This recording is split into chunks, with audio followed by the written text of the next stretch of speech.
அண்ணா வேணாம், தயவு செஞ்சு அந்த கால் எடுக்காதீங்க ப்ளீஸ். வேணாம், இது விளையாட்டு விஷயம் இல்ல. அதையும் மீறி அந்த ரவுடி போன் கால் அட்டன் செய்ய, ஹலோ வேதிகா செல்லம். அம்மா. சொல்லுங்க மேடம். ஆனால் போனில் பேசிய குரலை கேட்டதும் ஒரு நொடி அதிர்ந்து நின்றான் அந்த ரவுடி. பேச்சு மூச்சின்றி திணறிய அவனது கைகள் பயத்தில் உதற ஆரம்பித்தது. அனைத்து ரவுடிகளும் அந்த இடத்திலேயே மண்டியிட்டு பயத்தில் நடுங்கினர். அண்ணா மன்னிச்சிடுங்க அண்ணா, நீங்க யாருன்னு சத்தியமா எங்களுக்கு தெரியல. தயவு செஞ்சு எங்களை உயிரோட விட்டுருங்க அண்ணா. அப்போது அந்த இடத்தில் பாய்ந்து வந்த காஸ்ட்லி கார்கள் எல்லா பக்கமும் சுற்றி வளைத்தபடி நின்றது. மிரட்டி மாமூல் வாங்கி கொண்டிருந்த மார்க்கெட்டிலேயே அந்த ரவுடிகள் அடிபணிந்து நின்றது அங்கிருந்த மக்கள் அனைவருக்கும் ஆச்சரியத்தை கொடுத்தது.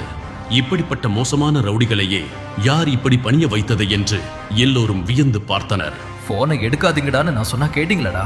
இப்ப பாரு, லொகேஷனை கண்டுபிடிச்சு வந்துட்டானுங்க. சீக்கிரம் மைக் எடுங்க என்று அவசரமாக அந்த அடியாட்களின் வண்டியிலேயே அந்த இடத்தை விட்டு தப்பித்து சென்றான் சர்வேஷ்.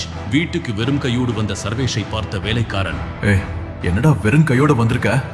இன்னும் கொஞ்ச நேரத்துல வேதிகாமா அவங்க ஃப்ரெண்ட்ஸோட லஞ்சுக்கு வந்துருவாங்க.